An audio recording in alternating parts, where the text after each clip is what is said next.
Muito bem, meus amigos, vamos lá. O nosso tema de hoje, o Livro dos Espíritos, parte 2, do Mundo Espírita, o Mundo dos Espíritos. Nós estamos no capítulo 6, seguindo ainda nesse capítulo, e nós entramos agora no novo item, as relações no além-túmulo, a partir da pergunta 274.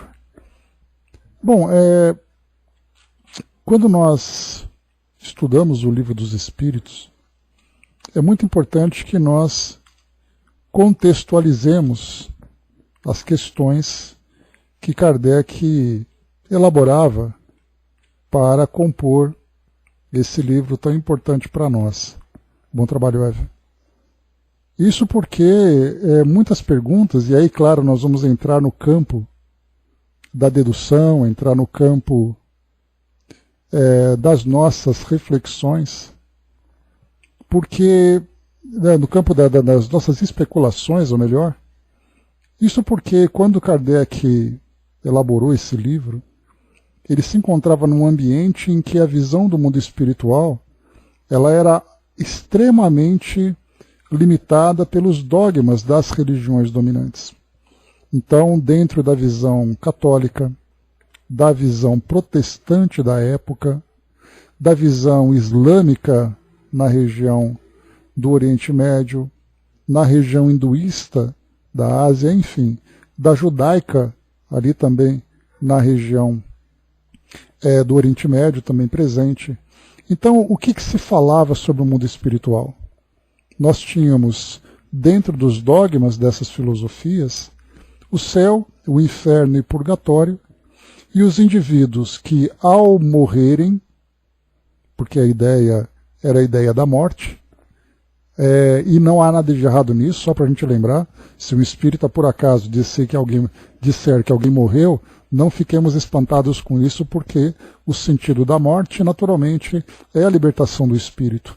Inclusive, nós já vimos várias vezes Kardec, bom dia, Marli, Kardec mencionando várias vezes, né, o morto, a pessoa que morreu. Então, não nos escandalizemos com isso, porque muitas vezes dá a impressão, né, espírita não pode falar morte, espírita não pode falar amém, porque todo mundo fica ali preocupado, porque parece que existe um vocabulário em que nós estamos ali presos nesse vocabulário. Então, libertemos o nosso pensamento e vamos ali para a essência das coisas.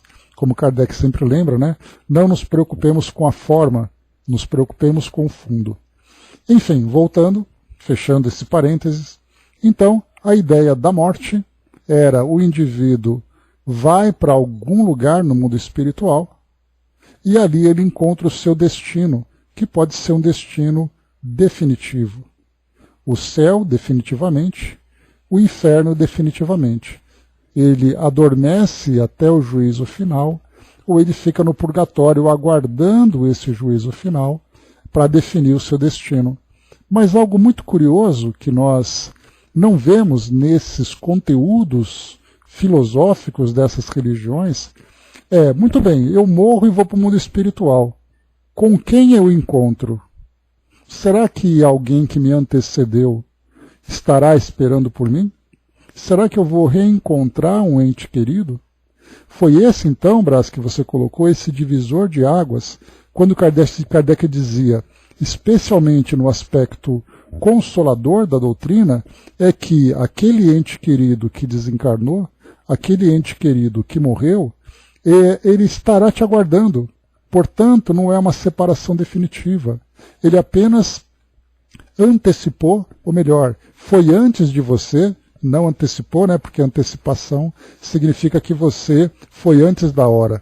Ele foi no momento que deveria ir, e nesse momento em que ele vai, ele aguarda se desenvolvendo, crescendo, ele aguarda o reencontro. Então, ao nós encontrarmos, por exemplo, naquelas tantas cartas que o Chico psicografou, e naqueles documentários que foram produzidos, que diziam, por exemplo, que o seu filho não desapareceu, a sua relação com esse ente querido não terminou. Ele aguarda por você, continua presente com você através da inspiração, através da presença, do envolvimento amoroso, enquanto nós nos encontramos em planos diferentes. Então vejamos que quando Kardec apresenta essa ideia, por isso que eu falo para vocês que é importante não apenas lermos as questões, mas muitas vezes nós temos que perguntar por que essas questões foram apresentadas.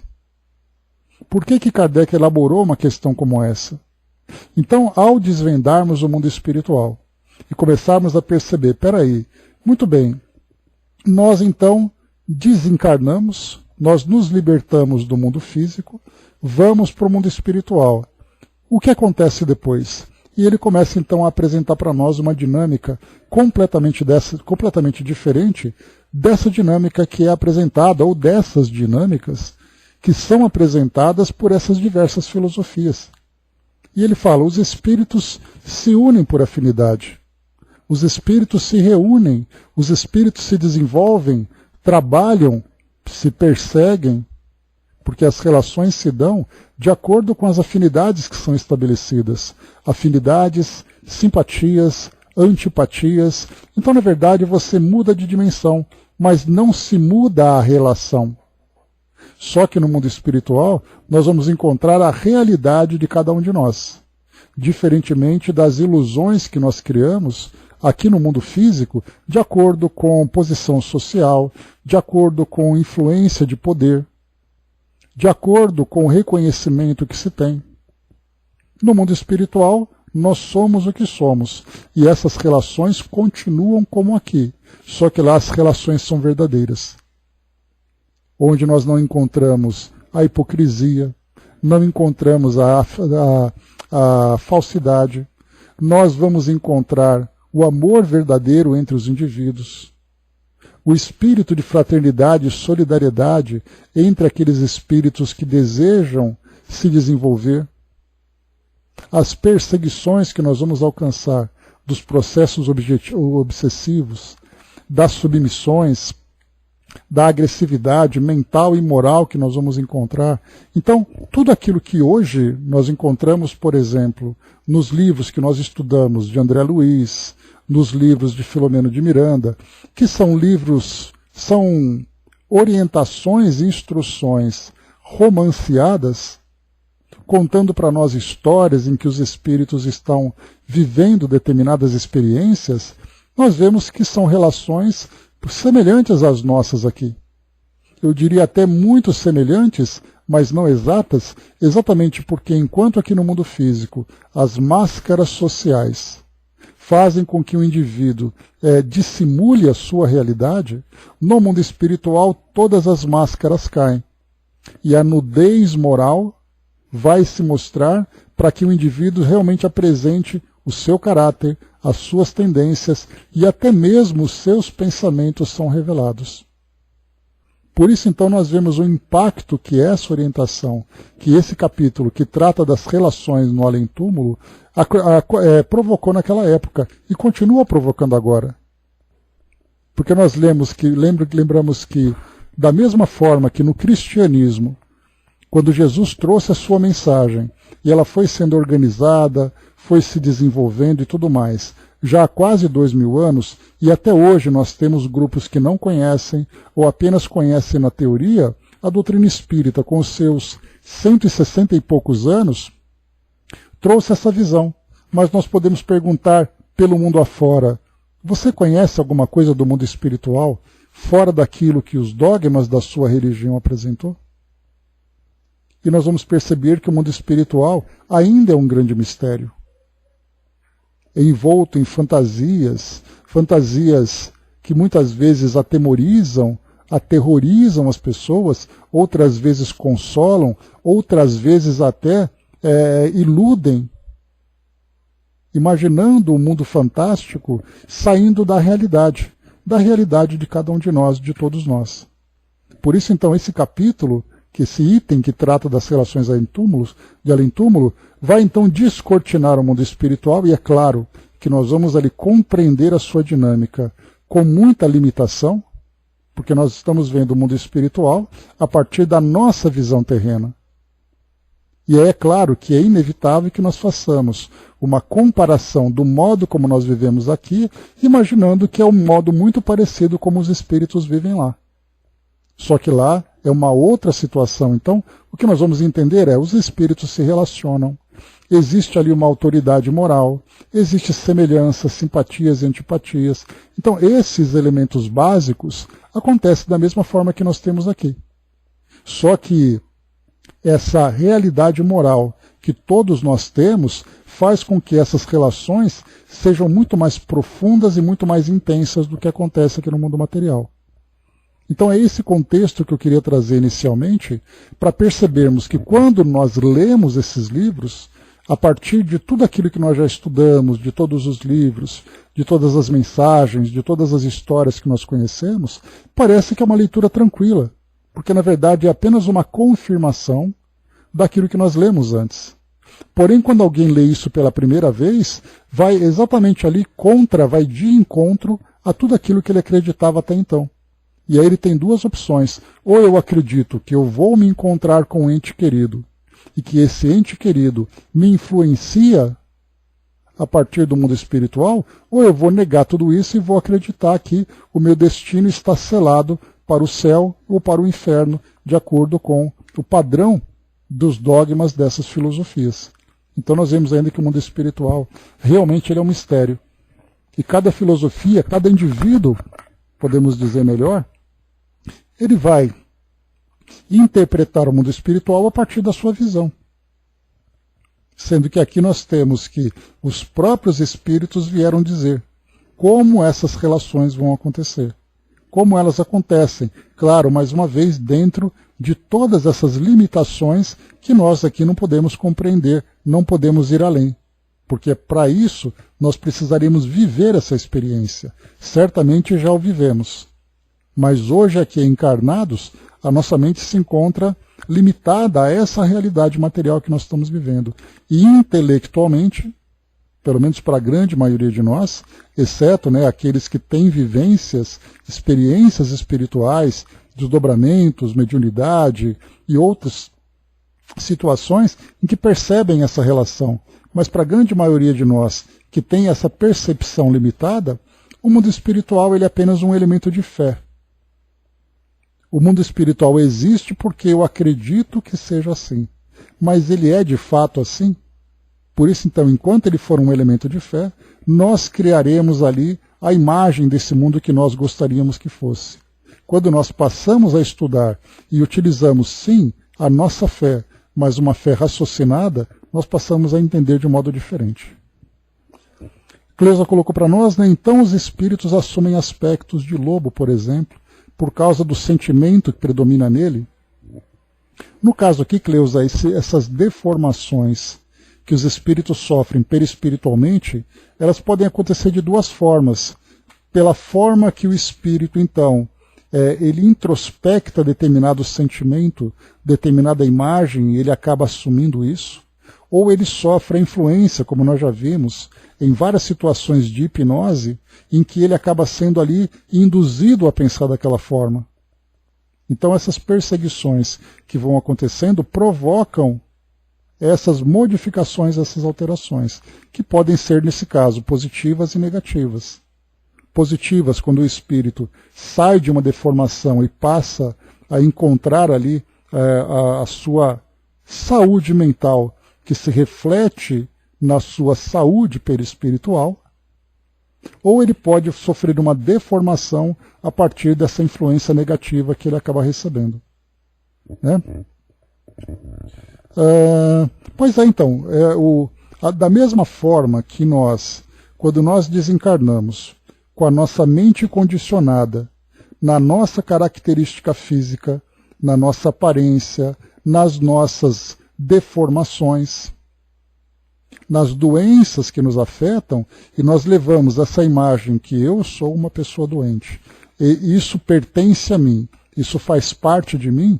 No mundo espiritual, o espírito, então, a partir do seu condicionamento mental e da forma como os seus pensamentos interferem, influenciam o seu perispírito, ele acaba assumindo essa característica. É por isso que nós vemos ali espíritos que continuam sofrendo muito por causa de, entre aspas, doenças que ele acredita ter.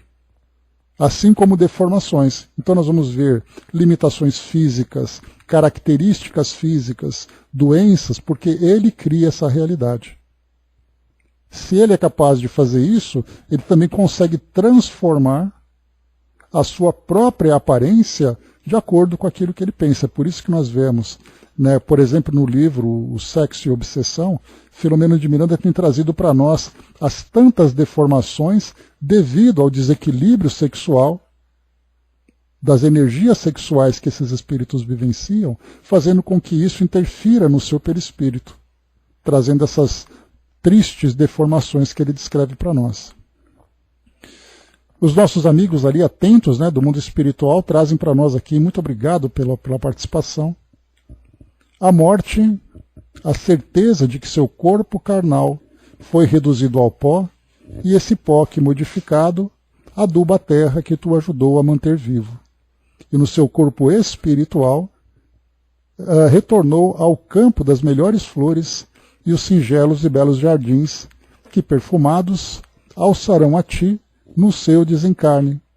Precisarão de muitas vivências ainda, vidas após vidas, que te manterão aptos a recolher os melhores fluidos para que esse corpo um dia, que seja programado, retorne ao orbe que te movimentará nas suas atitudes e movimentos morais, que te farão um dia o melhor das suas origens.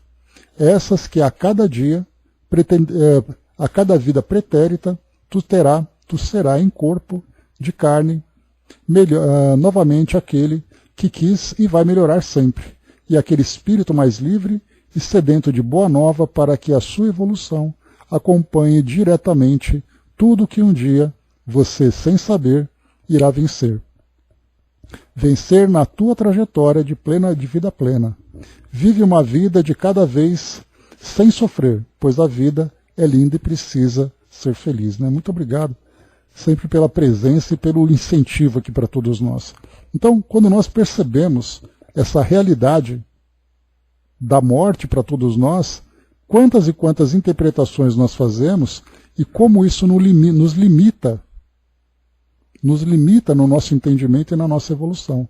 A morte sendo o fim, a morte envolta em fantasias, e a doutrina revela para nós que a morte é a libertação do espírito e que reduz ao pó aquela matéria e permite que o espírito siga a sua jornada.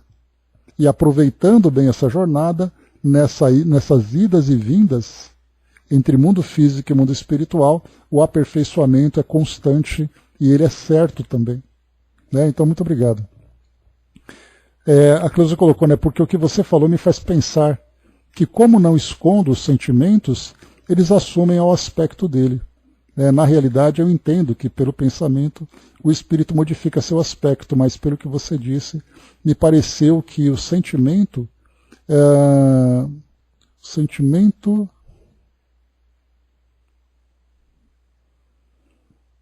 independente do pensamento modifica. Cleusa, a intensidade com que os pensamentos interferem no nosso perispírito, muitas vezes nós acabamos ou muitas vezes subestimando, né? Ou muitas vezes exagerando. Então, na verdade, o que nós temos que pensar como já vimos, né? E aí a gente vai partir então dos relatos que os espíritos trazem. Como, por exemplo, conforme você começa a alimentar determinada ideia, você passa a sofrer o efeito desse pensamento. Claro, quando os pensamentos são negativos. Quando o espírito fica durante muito tempo condicionado a isso, e aí nós vamos encontrar aqueles espíritos que ficam lançados à própria sorte, devido ao seu endurecimento, devido à sua rebeldia, à sua negação a essa mudança que é tão necessária. Nós vamos ver, por exemplo, André Luiz e Filomeno de Miranda, que no mundo espiritual encontram essas comunidades de espíritos que sofrem muito com grandes deformações que são consequências dos seus pensamentos. E eles ficam muitas vezes durante anos alimentando uma determinada ideia. Se aqui no mundo físico Nós, pelo condicionamento do nosso pensamento, aquele pensamento contínuo, aquele pensamento constante, intenso, acaba gerando, sendo somatizado, gerando para nós doenças físicas. Imaginemos no mundo espiritual em que o corpo físico não existe como aquele mata-borrão para poder ali diminuir o impacto das energias negativas que nós produzimos. Agora, no mundo espiritual, o espírito que não tem mais essa matéria que vai limitá-lo, o condicionamento, a intensidade e o tempo que ele fica alimentando aquilo é aquela deformação constante que vai acontecendo. A ponto de muitas vezes o espírito perder totalmente as suas características físicas. Naquela condição de ovoide que André Luiz já comentou. Essa zoantropia, que é esse condicionamento animal. Então nós vamos ali encontrar no mundo espiritual, por exemplo, espíritos que desejam morrer, mesmo estando desencarnados, devido aos sentimentos que eles alimentam. É aquele espírito que simplesmente perdeu totalmente o amor pela vida. Muitas vezes um espírito que desencarna pelo suicídio. Desse suicídio ele chega no mundo espiritual e a sua angústia continua sendo tão intensa que ele deseja suicidar-se de novo. E aí então essas energias que ele vai então alimentando vai fazer com que ele comece então, podemos dizer, numa expressão, comece então a se atrofiar. E é esse o tipo de pensamento que gera essa deformação. Então, independentemente das perseguições e das induções hipnóticas que ele sofre, o próprio poder mental do indivíduo, assim como ele pode gerar a sua saúde, ele pode também gerar a sua doença. E é isso que eles, então, André Luiz e Filomeno e outros espíritos, relatam nessas aventuras, excursões pelo mundo espiritual, vendo esses espíritos tão adoecidos, tão sofredores como o próprio André Luiz, que relata a sua experiência pessoal. Tudo aquilo não foi imposto para ele. Olha, você vai sofrer porque você foi uma pessoa ruim. Simplesmente assim, olha, fique com aquilo que você mesmo criou. E aí então o resultado vai ser, durante esses 8 anos que André Luiz ficou naquela condição de abandono a si mesmo, embora supervisionado, observado, acompanhado, esse abandono fez com que ele fosse recolhido e se apresentasse numa condição muito triste. Então isso é o resultado da força mental que nós ainda produzimos. O Braz lembrou aqui, né? Acho que não tem como esconder nossos sentimentos, né?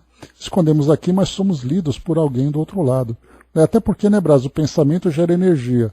Essa energia, embora nós tenhamos toda a parte de capacidade que os espíritos têm de lerem nosso pensamento, mas a própria energia, o campo mental que nós criamos em torno de nós, pelo tipo de pensamento que nós elaboramos, já traz para nós a nossa identidade. Chegamos até a trazer, naquela oportunidade, né, aquela ilustração para facilitar o nosso entendimento. Podemos imaginar como é que seriam se os nossos pensamentos tivessem cheiros. Qual o odor do nosso pensamento? Não apenas de um modo geral, mas também de um modo pontual. Hoje eu estou muito feliz, o meu pensamento cheira um bolo de chocolate. Amanhã eu estou muito triste, o meu pensamento fica com cheiro de esgoto. Então, assim, saindo do cheiro, que é mais palpável para nós, e entrando nas qualidades vibracionais, nós podemos entender que nós somos aquilo que nós geramos em função do nosso pensamento. Somos identificados pela qualidade dos nossos pensamentos. Por um mecanismo, naturalmente, que nós tentamos interpretar, mas ainda foge da nossa realidade. Porque como nós vivemos num mundo muito material, pensarmos nesse mundo abstrato das energias ainda é para nós muito difícil. Mas pelo menos ali os espíritos, vamos dizer, já apresentaram para nós uma introdução a essa ideia da força do pensamento e da identidade de cada espírito. E nesse capítulo ele vai aproveitando o tema, trazendo para nós alguns esclarecimentos a respeito da diferença de cada um. Pois é, então, tem tudo isso ainda, né? Até mesmo no corpo físico, né, Mami? Quando se fala sobre essas energias, nós temos uma dificuldade muito grande de perceber, porque haveria a necessidade de um sentido a mais que nem todos nós temos tão desenvolvidos. Então, de perceber, chegar perto de alguém e sentir alguma coisa, aqueles que têm essa sensibilidade mais desenvolvida, a ponto de nós falarmos sobre a mediunidade sensitiva, todos nós podemos perceber. Mas pelo fato de nós não termos ainda esse entendimento, muitas vezes nós até sentimos, mas não conseguimos fazer a devida leitura, a devida interpretação. Mas com o passar do tempo, nós vamos ali nos tornando mais hábeis, mas ainda tem um longo caminho pela frente, porque a maioria de nós, a esmagadora maioria de nós aqui no mundo, ainda acredita que nós somos a matéria. E não somos esse ser espiritual que tem ali todo esse potencial, todas essas percepções. Mas enfim, um dia vai chegar. No nosso mundo regenerado, isso tudo vai se tornar mais fácil. Acho que eu vou inventar um mata-borrão. Seria bom, viu, Brás? Colocar um sprayzinho ali para poder limpar esse nosso campo. Então, meus amigos, eu queria trazer para vocês nessa introdução o que rendeu para nós aqui esse bate-papo, essas reflexões, para fazermos essa apresentação, então, das relações no além-túmulo. Então, vamos lá. Kardec, a partir da questão 274, os espíritos, então, ele pergunta aos espíritos: da existência de diferentes ordens de espíritos, resulta para estes alguma hierarquia de poderes? Há entre eles subordinação e autoridade? Percebam que aqui na primeira questão já traz para nós uma visão muito diferente daquela dogmática que tinha naquela época, que se tem ainda hoje. De pensarmos, espera aí, além dos espíritos se encontrarem, eles estabelecem algum tipo de relação? E aí então Kardec, partindo do princípio de que essa realidade é inquestionável, já que os espíritos se encontram, de que forma que eles se influenciam? De que modo que essa hierarquia é estabelecida, se é que ela existe? Há aqueles que dão ordens e há aqueles que obedecem? Como isso tudo acontece? Então, os espíritos vão dizer que há uma subordinação e uma autoridade? Há alguma hierarquia? Os espíritos respondem, muito grande. Os espíritos têm uns sobre os outros a autoridade correspondente ao grau de superioridade que haja alcançado. Autoridade que eles exercem por um ascendente moral irresistível. Vou complementar. Podem os espíritos inferiores subtrair-se à autoridade dos que lhes são superiores? Responde o mesmo espírito, eu disse, irresistível. Então vamos lá. Nós podemos fazer uma comparação com o tipo de relação que nós temos aqui no nosso mundo hoje. Vamos imaginar o seguinte. Nós estamos na escola, no ensino fundamental. Nós temos aquela professora que nos acompanhou durante alguns anos. E aí depois o tempo passou, nós mudamos de escola, essa professora foi embora. E depois de alguns anos nós já nos tornamos adultos, temos nossas famílias e reencontramos essa professora, que um dia na nossa vida teve uma passagem importante, deixou para nós aquela marca positiva pelo carinho e pela dedicação que ela doou a nós naquele momento. O modo como nós vamos olhar para aquela pessoa vai ser de tal respeito e de tal carinho que isso claramente para nós explica o que é essa autoridade moral. Alguém com quem nós nos convivemos, pessoas de nossa família, encontrarmos pais amorosos, mães amorosas, avós amorosos, pessoas que de alguma forma aqui no nosso mundo exerceram algum tipo de influência moral, nós vamos encontrar com aquela pessoa, não vamos olhar de igual para igual. Dizendo assim, quando você estava lá na Terra, você era minha mãe, mas hoje nós somos a mesma coisa. Tudo bem, dependendo da forma como os espíritos se relacionaram nessa relação de família, em que não houve respeito, não houve nada, nem encontrar eles se querem.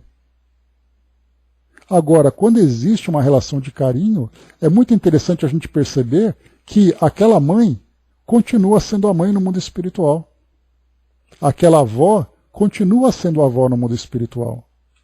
E por que isso tudo? Os pais, a mesma coisa, né? De um modo geral. E por que isso tudo? Porque esse título representa para nós uma relação de carinho, uma relação de autoridade moral. E aí então, nesse reencontro, nós vamos continuar vendo aquele espírito, mesmo que nós apresentemos um crescimento moral, uma capacidade intelectual que nós tenhamos desenvolvido, mas a presença daquele espírito diante de nós provoca esse efeito de respeito, esse efeito de carinho que nós alimentamos. Uma me colocou, né, imagina ver se aproximando espíritos como Maria de Nazaré. Pois é, então a gente tem ali, só tratando, bom dia embaixador, só tratando dessas relações naturais, de relações familiares, de amizade, relações de situações que nós vivemos aqui no mundo material, já provoca esse efeito em nós. Imaginemos diante de espíritos dessa envergadura. Então, por aqui, nessa resposta que nós vimos, que é colocado para nós que existe uma diferença muito grande. E essa influência, essa autoridade, corresponde a esse grau de superioridade que hajam alcançado.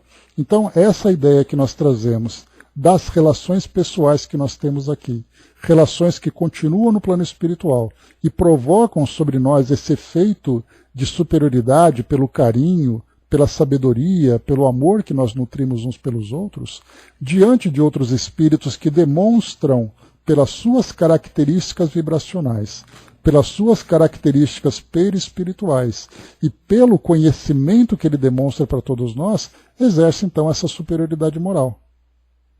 E aí é bem interessante que esse ascendente moral, que vem de cima para baixo, é irresistível.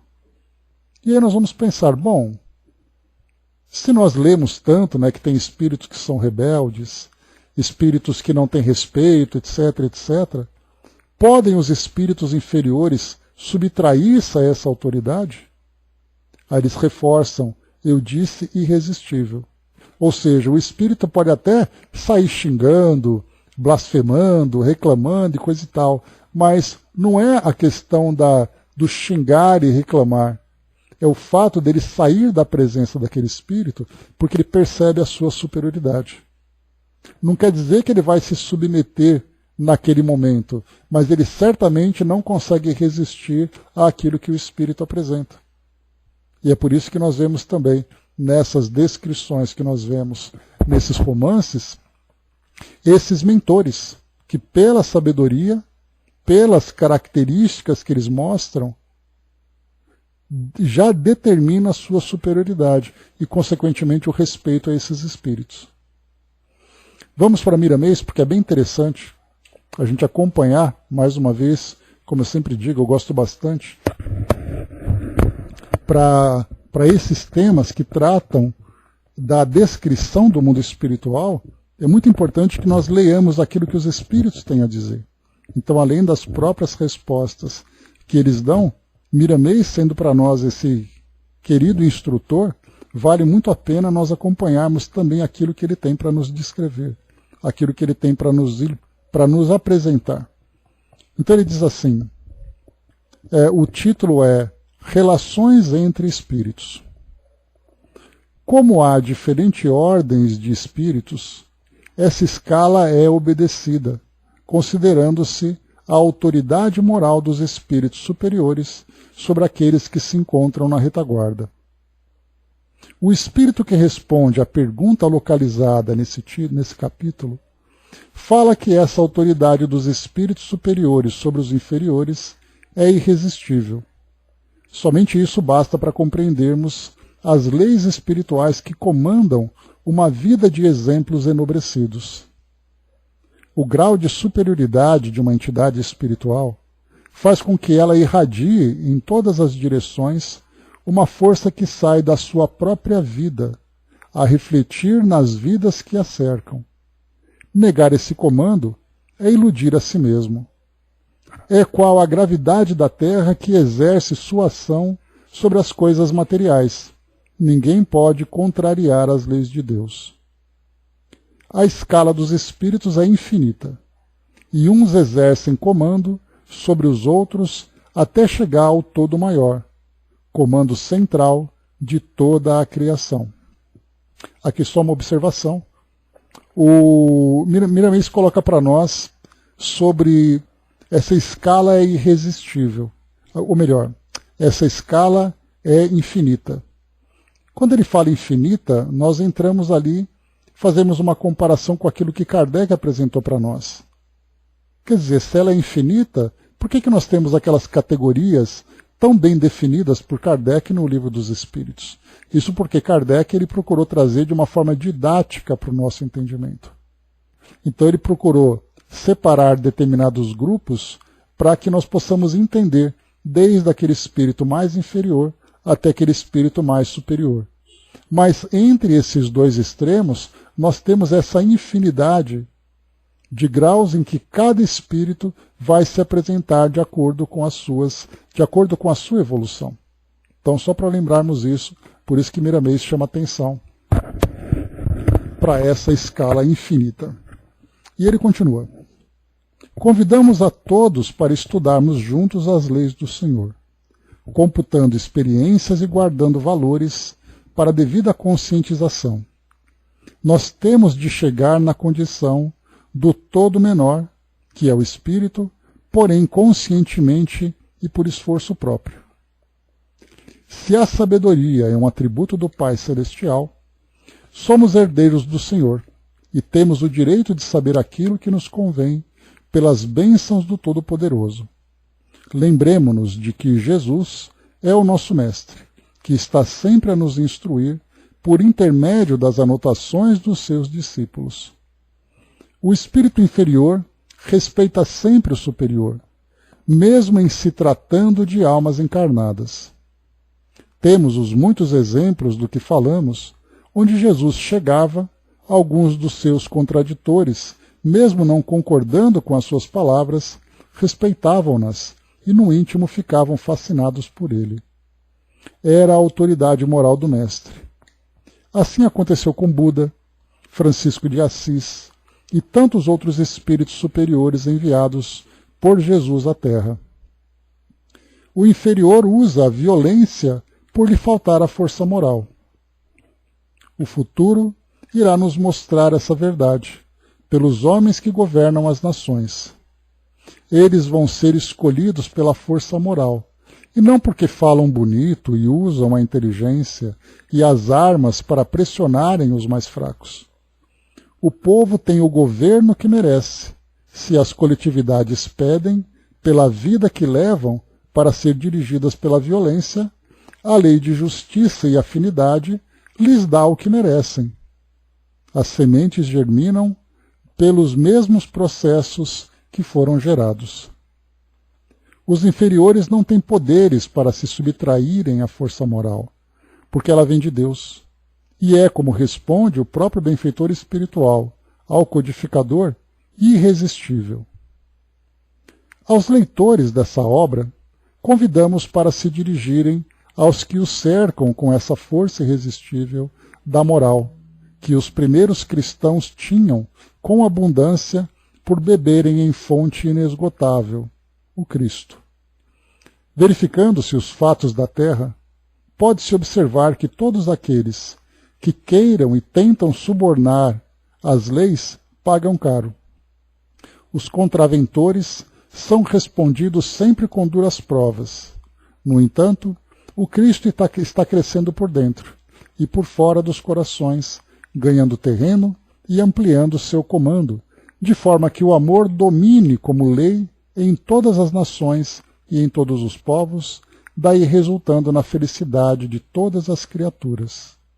As casas de detenção desaparecerão da face da terra. Os remédios para todos os males serão os alimentos e os próprios hospitais transformar-se-ão em escolas para a conscientização de todas as almas em aprendizado. Eis aí o paraíso de que se tem notícia há muito tempo, e que a esperança nos mostra que não está longe, desde que olhemos para o futuro com os olhos de Jesus Cristo. Né? Então está aqui, trazendo para nós, então, de modo bem palpável, bem concreto para nós, para entendermos exatamente o significado dessa autoridade. Se nós pensarmos, por exemplo, em espíritos com quem nós, digamos, convivemos através dos estudos, através da leitura, nós temos, por exemplo, espíritos como Joana de Ângeles, temos espíritos como Dr. Bezerra de Menezes, Emmanuel, temos ali outros espíritos que são mentores espirituais, em que nós vemos que, simplesmente pela leitura e pelo modo como eles são descritos, já provocam em nós aquele sentimento de carinho e de respeito, simplesmente por aquilo que eles representam, mesmo que nós não os conheçamos. Então, fazendo aquele exercício inicial, quando nós vemos essas pessoas que tiveram autoridade, de alguma forma entre nós, no nosso ambiente de trabalho, um companheiro, um chefe de trabalho, um professor, um familiar, uma pessoa próxima de nós que exerceu essa influência, nós conseguimos sentir na pele o respeito que nós temos simplesmente pelo fato de nos aproximarmos daquela pessoa. E naquele momento nós recebemos então aquela avalanche de lembranças, aquela avalanche de sentimentos que colocam-nos em condição de subordinação a essa autoridade moral que aquela pessoa mostra, que aquela pessoa conquistou, na verdade, durante tanto tempo. Avançando, a mãe me colocou também, né? Quando penso no Chico, eu fico muito emocionada, né? É bem interessante que as pessoas que tiveram oportunidade de conhecer o Chico diziam, né, que no momento em que você se aproximava dele, você mudava a sua postura, você mudava o seu tom de voz, você mudava o seu modo de olhar. Pessoas que inclusive se ajoelhavam e beijavam as mãos dele simplesmente por estarem próximas. Pessoas que choravam sem dizer absolutamente nada, só por estar perto dele. Então, quer dizer, quando nós começamos a fazer uma comparação, assim como acontece, né, com tantas outras personalidades do nosso mundo, nós vemos as pessoas, por exemplo, diante do Papa, diante de Madre Teresa, diante de Gandhi e de outros grandes nomes que marcaram a nossa sociedade pelo seu exemplo de vida, por essa autoridade moral que demonstraram. Nós podemos ver isso claramente aqui na nossa realidade. E aí nós vamos entender isso também no mundo espiritual. Só que tem algo interessante. Além dessa questão, que trata para nós sobre essa irresistibilidade, essa autoridade, na questão 275, nós temos aqui então Kardec perguntando: o poder e a consideração de que um homem gozou na Terra lhe dão supremacia no mundo dos espíritos? E essa pergunta vai ao encontro daquilo que nós comentamos há pouco. Quando nós encontramos essas pessoas que receberam o nosso respeito, que foi conquistado por aquilo que eles mostraram, essa é uma autoridade moral legítima, que faz com que mesmo no mundo espiritual, esse espírito continue se mostrando dessa forma. Mas como a gente comentou, aqui na nossa sociedade terrena, nós vemos ainda essa máscara social, em que as pessoas se mostram de uma forma, mas que na realidade são outra. São de outra forma. Porém, como é colocado para nós aqui, o poder e a consideração que essa pessoa teve na Terra, ela mantém no mundo espiritual, ela dá a ela supremacia no mundo espiritual. E aí então, entrando na nossa realidade, diante dessas dissimulações que nós encontramos no nosso mundo, os espíritos então respondem: não, pois que os pequenos serão elevados e os grandes rebaixados. Lê os Salmos. Então os Salmos, né, livro do Antigo Testamento, traz uma coletânea de cantigas, traz uma coletânea de ideias que tratam de apoio moral, de devoção e tudo mais. Então, na essência dessa coletânea, nós vamos encontrar exatamente isso. a verdade que cada um traz no seu coração, da elevação do seu crescimento, ela é representada também no mundo espiritual. Porém, o contrário acontece.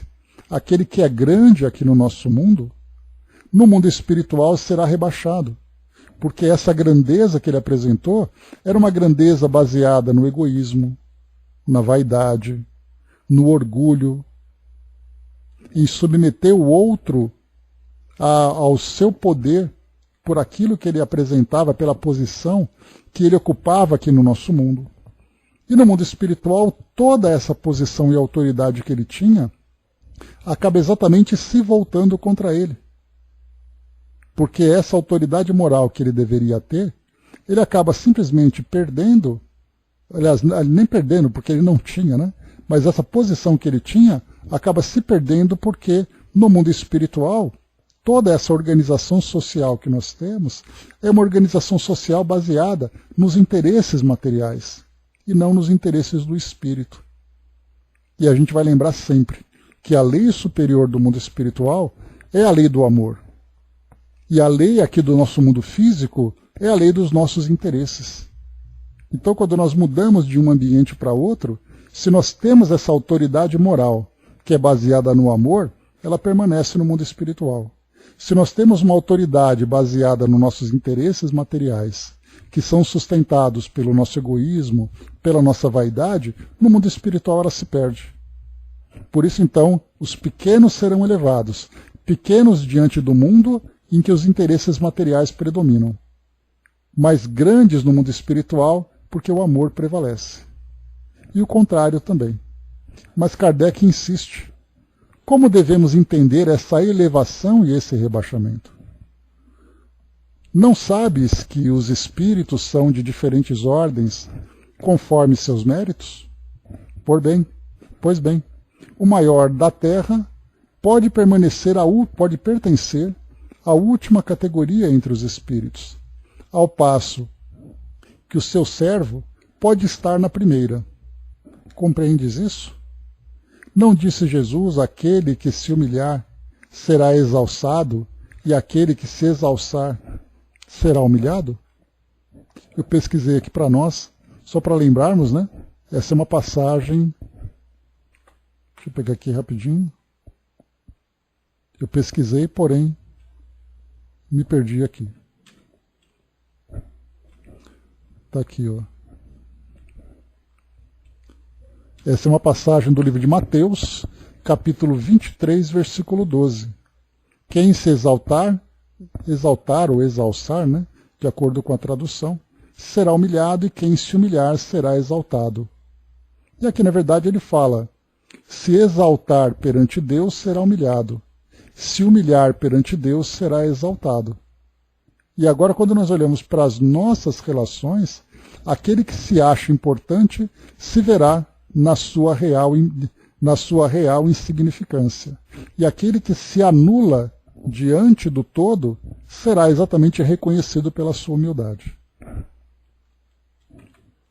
Questão 276. André colocou, né? Acho isso muito complicado, vou levar tempo para entender em profundidade e aplicar.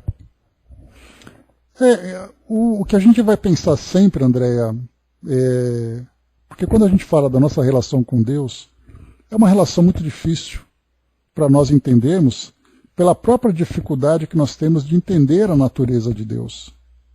Mas basta a gente lembrar sempre que o amor, a fraternidade, o respeito, a consideração que nós temos uns pelos outros, tudo isso faz com que nós vamos nos elevando intimamente, enquanto que o egoísmo,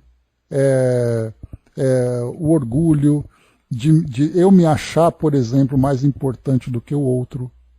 E nós vemos isso com muita facilidade nas relações sociais. Quando você está, por exemplo, ali na fila de um caixa de supermercado, você acha que você é mais importante que aquela pessoa que está na sua frente. Quando você dirige o carro no meio do trânsito, você acha que o seu carro é melhor do que o do outro e que você tem mais direito do que aquele que está na sua frente.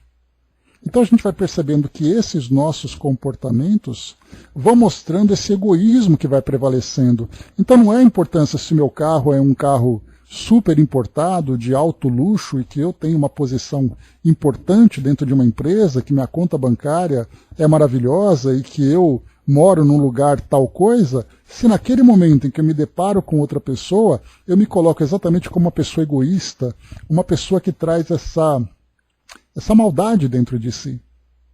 Porque o que vai determinar para nós é assim, é aquela ideia de que para o mundo espiritual você não leva nem diploma, e lembrando que os caixões não têm gavetas. Então nada do que te pertence aqui no mundo físico vale no mundo espiritual. Então você é aquilo que você é. Então é dessa forma, porque não é o fato de eu ter alguma coisa, ter um patrimônio, que vai determinar a minha felicidade ou a minha infelicidade.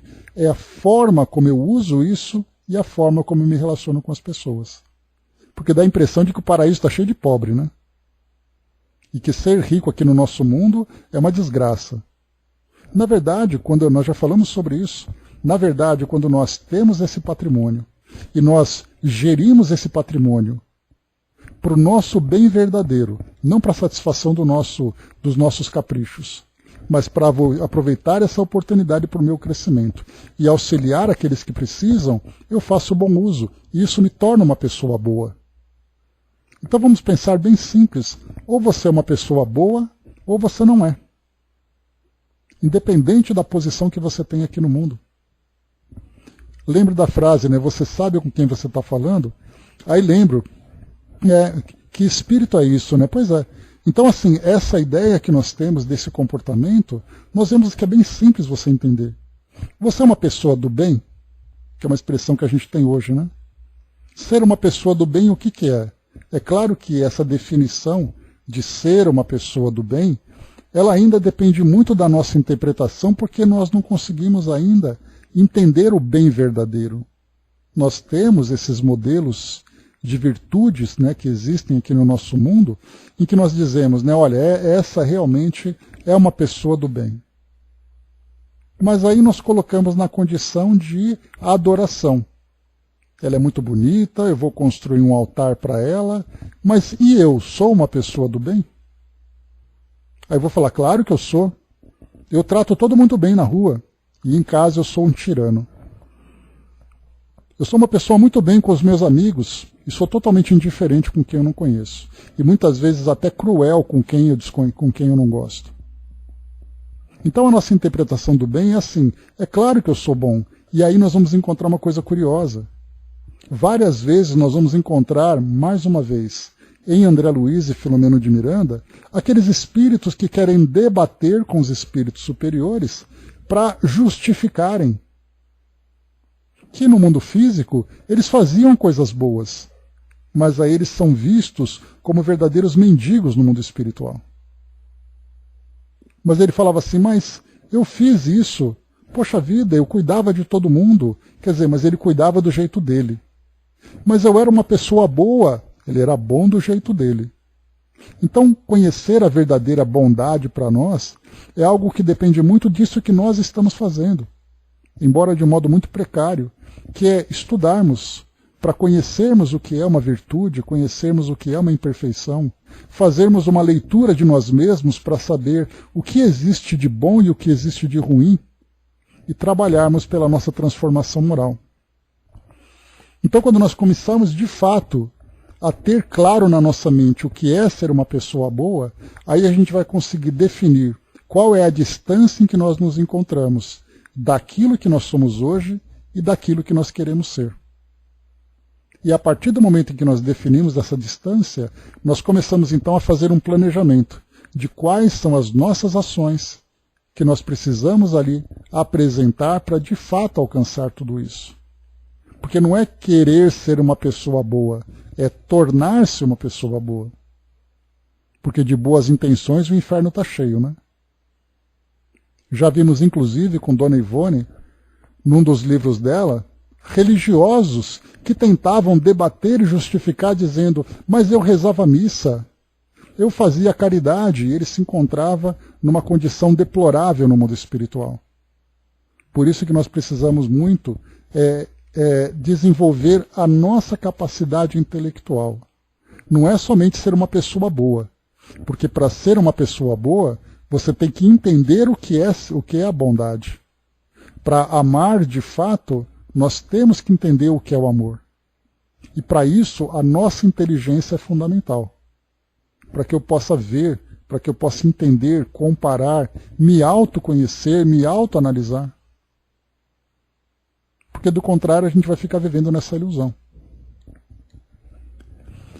Você falando assim, eu estou me sentindo lá embaixo, né? O que eu faço? Será que é bom realmente? Né? Eu estou pensando, qual deve ser o meu cercadinho, né? A questão, Andréa, Jesus trouxe para nós isso. A gente se colocar no lugar do outro. A bondade que eu faço é a bondade que eu gostaria de receber? Se for, olha, eu gostaria que alguém fizesse isso por mim. Eu gostaria que as coisas fossem dessa forma. Então, quer dizer, nós estamos no caminho certo. Então, quer dizer, façamos o nosso melhor. A gente vai lembrar sempre que o Espírito Verdade disse que o verdadeiro espírita é aquele que se esforça para conter as más inclinações. É aquele que trabalha pela sua transformação moral. E nós estamos fazendo isso. Se nós estamos sendo eficazes ou não, o tempo vai dizer. Mas a nossa dedicação, o nosso interesse, a nossa vontade de acertar, já é para nós uma excelente credencial. Principalmente porque quando nós olhamos para o mundo hoje, nós vemos uma grande indiferença entre as pessoas. Certa vez, numa discussão familiar, e colocando um tema mais ou menos dessa natureza, perguntando, mas você não se esforça nem para você se transformar. E a pessoa disse, mas eu não tenho interesse em fazer isso. Nesse momento, o silêncio foi a resposta. Então eu não tenho mais nada a dizer. Quando diz, eu não tenho interesse em mudar, eu estou muito bem, me sinto satisfeito sendo assim. E aí você para e fala, bom, então cada um segundo as suas obras. E aí você para, e você para, respira fundo, olha para si mesmo e fala, bom, eu estou fazendo aquilo que eu posso para mim, para minha evolução. Aquilo que reflete nos outros é uma consequência. Porque até mesmo muitas vezes, com essa ideia da bondade, você se machuca. Então aquela passagem do Evangelho que diz para nós, ama teu próximo como a ti mesmo, significa que quando eu me amo tanto a ponto de querer ser uma pessoa melhor, isso faz com que eu seja capaz de amar o outro. Agora, quando eu quero oferecer para o outro melhor, e eu me esqueço daquilo que eu preciso fazer por mim mesmo, aí eu estou me iludindo. Porque, na verdade, eu estou bajulando, eu não estou me transformando. Então, amemo-nos primeiro nesse sentido, de querer investir todos os nossos esforços para nos tornarmos uma pessoa melhor. Nós vamos falhar? Não tenhamos dúvida disso. Mas o reconhecimento virá exatamente o nosso próprio reconhecimento. Essa nossa tranquilidade de consciência virá exatamente nisso. Eu estou fazendo o melhor que eu posso. Se eu não consigo fazer isso à vista, Deus vai me conceder todos os prazos, todas as prestações, para que eu possa gradualmente ir me transformando. E é esse esforço que nós temos que reconhecer. Não o resultado. Porque se nós esperarmos resultados agora, nós cairemos numa grande decepção. Nós cairemos numa grande frustração por querermos ser aquilo que nós não conseguimos ainda. Então nós não podemos pensar que a minha transformação será uma transformação quilométrica. Se eu não posso por quilômetros, eu me transformo por metros. Se não dá por metros, vai por centímetros. Se centímetros for muito, eu me transformo por milímetros. Deus não tem pressa. Então é isso que nós temos que pensar, nesse esforço, ainda que seja micron, mas lembrando sempre, né, que até aquele que cai para frente. Né? Então nós temos que aproveitar essas oportunidades para o nosso crescimento.